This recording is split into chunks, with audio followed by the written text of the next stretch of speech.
Okay, so I'm going to talk about one of the subgenre that's probably my most favorite. I mean, it's pretty tough because I do like a good vampire story or a good ghost story, but for some reason, I always loved the werewolf story, and it just seems like the werewolves just don't get a lot of love. So let me see if I can maybe talk a few people into watching a few movies or whatever. So anyway, my first experience with the a werewolf story is when I first saw the Wolfman. I was a little kid. I was like, I don't know, 5 or 6 years old, and it was the Lon Chaney Jr.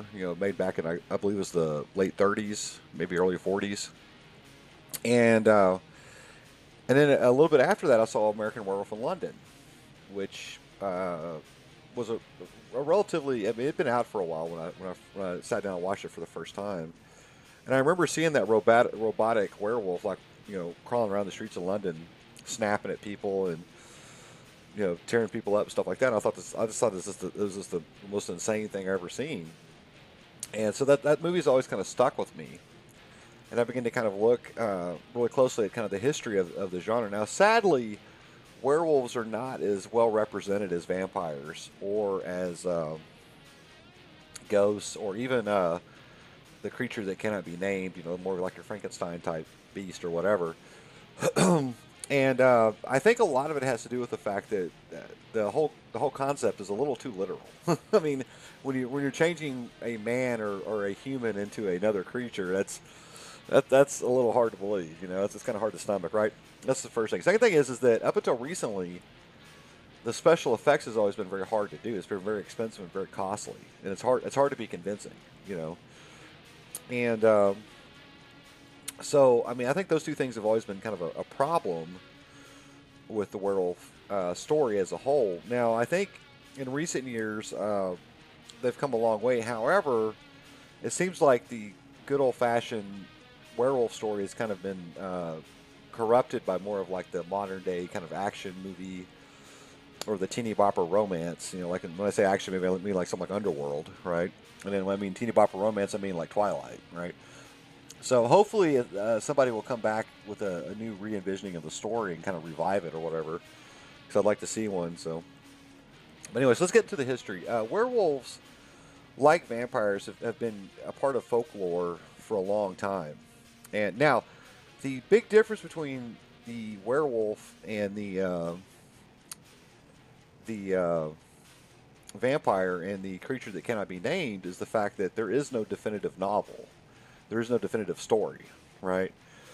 Probably the Wolfman, which came out in the 1930s, is probably and it was kind of a very slight parable about being the outsider. It was written by a Jew, and he had defected from Nazi Germany, and it talks about being hunted and persecuted and stuff like that, and so it really kind of relies on the ancient traditions of folklore, the skinwalker in the southwestern Native American traditions, and the lycanthrope in the French, the French and Germanic traditions. So it really doesn't have like a Dracula or like a Frankenstein or the who goes there, which was the basis of Alien or the basis of the Thing.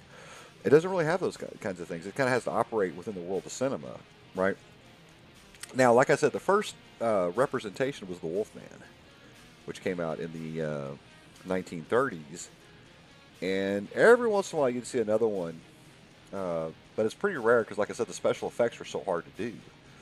Now, in the late 50s, when Hammer Productions began to do horror movies, they actually did a werewolf story that actually had Oliver Reed in it in the early 60s. And it was actually pretty good. I mean, his makeup looked pretty good. I mean, I thought.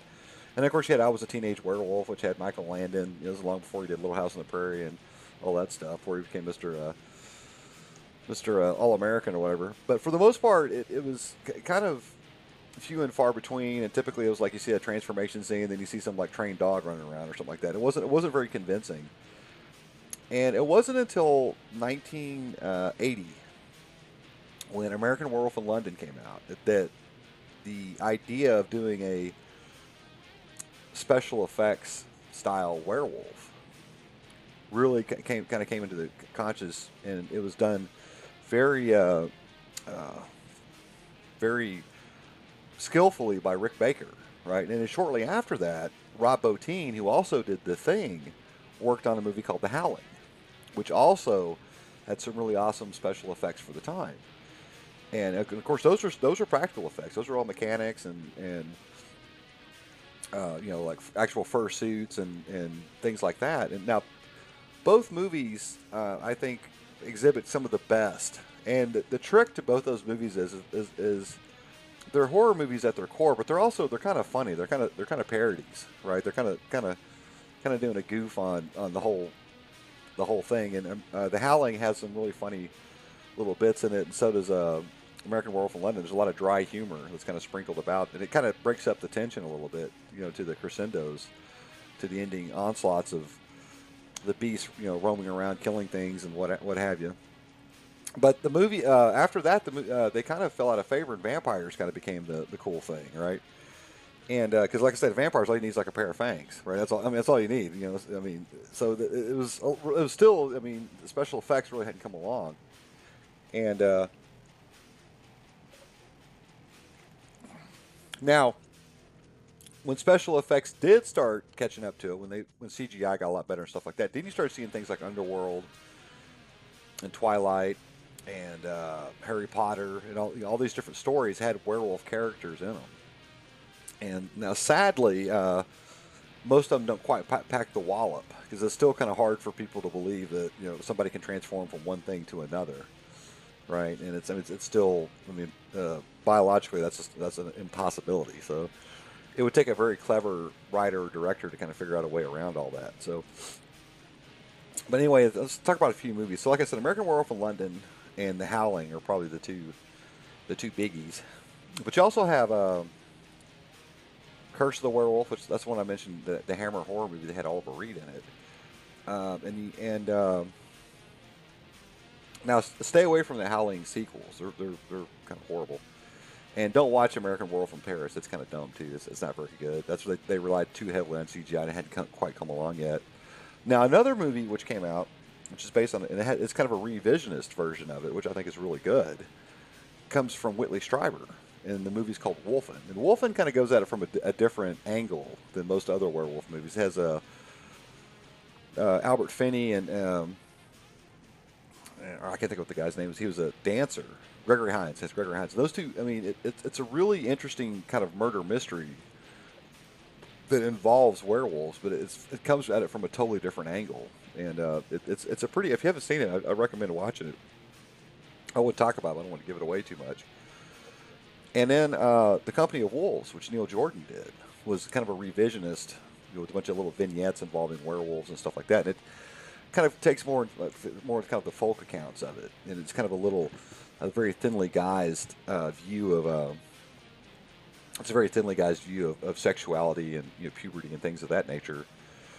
And but yeah, for the most part, there really hasn't been a whole hell of a lot of movies that's come out about werewolves that are of any.